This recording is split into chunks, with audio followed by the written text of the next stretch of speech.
Patriotic efforts में आप सभी का हार्दिक स्वागत है। नवल किशोर की ओर से सादर नमस्कार। आज हम एक ऐसे वीडियो की शुरुआत करने जा रहे हैं जिसमें कई लोगों से बातचीत करने पर, विचार विमर्श करने पर वर्तमान लोकतंत्र के बारे में बहुत सारी बातें सामने आई और उनको नकारने का प्रयास किया गया। तो सबसे पहले बात ये आती है कि हमें मंजूर नहीं है ऐसा लोकतंत्र जिसमें ईगो, नीचता, असमानता, श्रेष्ठता, सबलता, शासन, स्पर्धा, विभाजन, जन विभाजन, भौतिकता एवं प्रकृति की अवहेलना को वैधता दी जाती है। दूसरी बात, हमें ऐसा लोकतंत्र भी स्वीकार नहीं चाहिए। हमें ऐसा लोकतंत्र जिसमें जो अपराधी किस्म के लोग हैं, चाहे वो हत्यारे हों, रेपिस्ट हों, माफिया हों, लुटेरे हों, डकैत हों, लोभी हों, स्वार्थी हों, ऐसे लोगों को भी जनप्रतिनिधि बनने का मौका मिल जाता है। जो समाज विरोधी तत्व हैं, जो राष्ट्र विरोधी तत्व हैं, उनको भी जनप्रतिनिधि बनने का मौका मिल जाता है। हमें नहीं चाहिए ऐसा लोकतंत्र जिसमें जनप्रतिनिधि अपनी स्वार्थपरता, लोभ, लालच, महत्वाकांक्षा इसके वशीभूत हैं। और हमें ऐसा लोकतंत्र भी नहीं चाहिए जिसमें जनप्रतिनिधि अपराधी तत्वों को, देश विरोधी तत्वों को, समाज विरोधी तत्वों को संरक्षण देते हैं, उनका पोषण करते हैं, उनका पालन करते हैं और उन्हें अपने पास रखते हैं और उनके हर अपराध को छुपाने की कोशिश करते हैं और अगर उनके ऊपर प्रशासनिक कार्रवाई हो तो उन्हें बचाने की कोशिश करते हैं। हमें ऐसा लोकतंत्र भी नहीं चाहिए जिसमें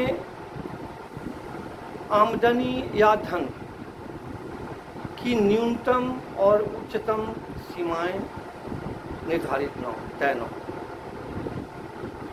अगर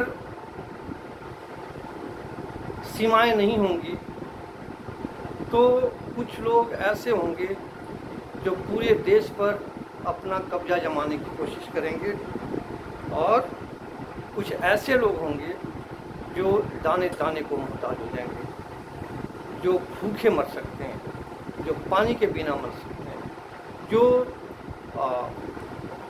शुद्ध हवा के अभाव में मर सकते हैं, जिन्हें शिक्षा मुश्किल से मिलती है, जिनके स्वास्थ्य की देखभाल करना मुश्किल से होता हो, तो हमें ऐसा लोकतंत्र नहीं चाहिए। इसके अलावा कुछ ऐसी बातें भी हैं जो लोकतंत्र का जो वर्तमान स्वरूप है वह हमें स्वीकार नहीं चाहिए। जैसे लोकतंत्र के वर्तमान स्वरूप में जनप्रतिनिधियों को भ्रष्टाचार करके और अन्य गतिविधियों से धन कुबेर, धनवान, धनाढ्य बनने का मौका मिलता है।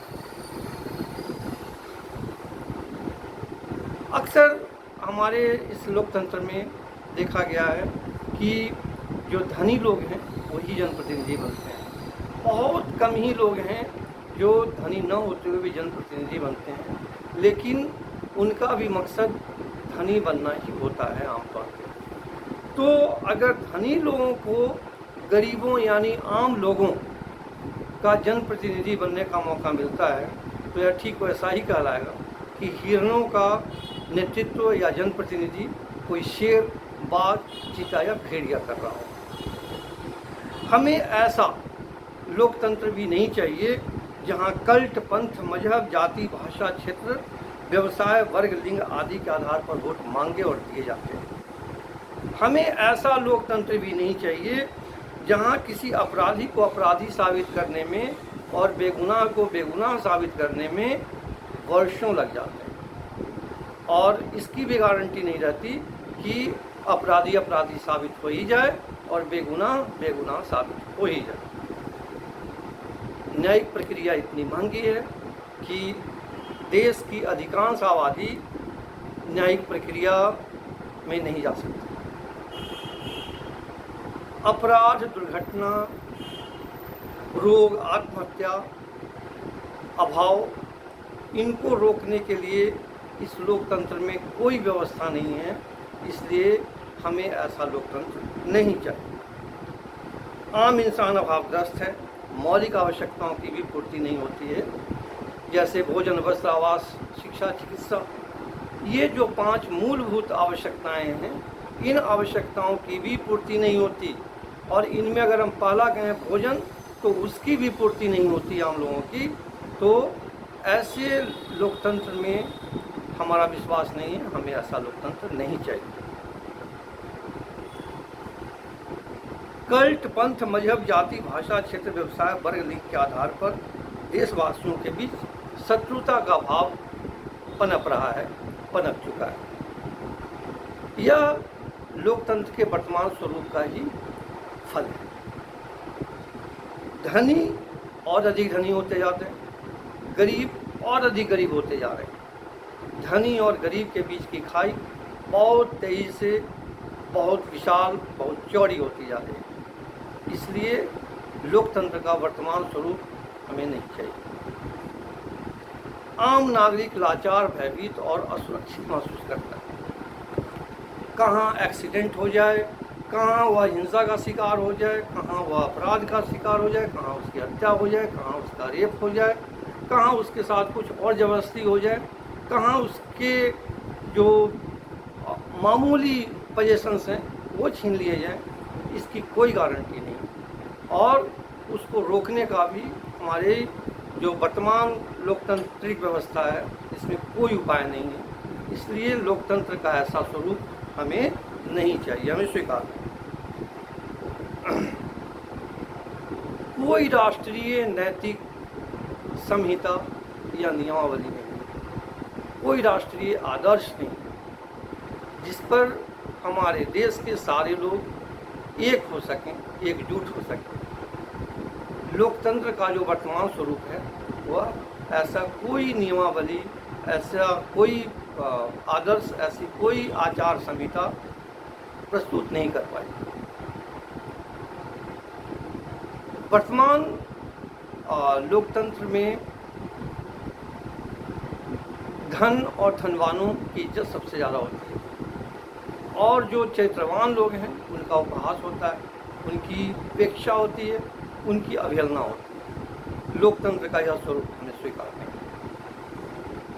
नेता, पूंजीपति, उच्च व्यवसायी जैसे लोग असीम भोग विलास में डूबे रहते हैं, जबकि श्रमवीर जन दाने दाने को मोहताज रहते हैं और बहुत सारे लोगों को तो श्रम करने का भी मौका नहीं मिलता है। यह हमारे वर्तमान लोकतंत्र का ही पैटर्न। ऐसा लोकतंत्र हमें नहीं चाहिए। निजता और स्वार्थपरता ही नागरिकों का लक्ष्य हो गया है। इसमें नागरिकों का दोष नहीं, ये जो लोकतंत्र का वर्तमान स्वरूप है इसका नतीजा है। फलतः हर नागरिक दूसरे नागरिकों से प्रतिस्पर्धा, प्रतिद्वंदिता और शत्रुता का भाव रखता है। देशवासियों के जीवन में भारत और मानवता के प्रति समर्पण सर्वोच्च आदर्श नहीं है। अगर लोकतंत्र में ऐसा नहीं है तो लोकतंत्र का यह स्वरूप हमें स्वीकार नहीं चाहिए। ऐसा लोकतंत्र, एक इंसान दूसरे इंसान का नौकर बने, एक इंसान दूसरे इंसान पर शासन करे, लोकतंत्र के इस स्वरूप ने इसको जायज़ ठहराया है और यह हमें स्वीकार नहीं। लोकतंत्र का यह स्वरूप हमें स्वीकार नहीं। स्वतंत्रता के नाम पर लोगों को बदमाशी, गुंडागर्दी, माफियागिरी में लिप्त होने का भरपूर मौका मिल रहा है, भरपूर छूट मिल रही है। लोकतंत्र का यह रूप हमें स्वीकार नहीं। हिंसक संगठित वीर के समक्ष सरकार, प्रशासन, कानून और न्याय घुटने टेक देते हैं सर झुका लेते हैं। लोकतंत्र के इस वर्तमान स्वरूप में ही ऐसा हो पाता है, या लोकतंत्र के वर्तमान स्वरूप का ही फल है। हमें ऐसा लोकतंत्र नहीं चाहिए। नीचता, असमानता, श्रेष्ठता, सबलता, शासन, स्पर्धा, जन विभाजन, भौतिकता और प्रकृति की अवहेलना को वैधता देने वाला यह लोकतंत्र हमें स्वीकार है। भारत की पहचान भारतीय संस्कृति पर लगातार प्रहार हो रहा है, इसको लगातार इस पर आघात किया जा रहा है। यह लोकतंत्र हमें स्वीकार है। नेताओं के झूठ बोलने और वादा खिलाफी पर कोई पाबंदी नहीं। कपट, धूर्तता, रसूख, क्रूरता, हिंसा, राजनीतिक लाभ आदि के पैरों तले योग्यता, उपयोगिता और प्रतिभा करार है। लोकतंत्र का यह स्वरूप हमें स्वीकार नहीं चाहिए ऐसा लोग। आज के लिए यह वीडियो इतना ही।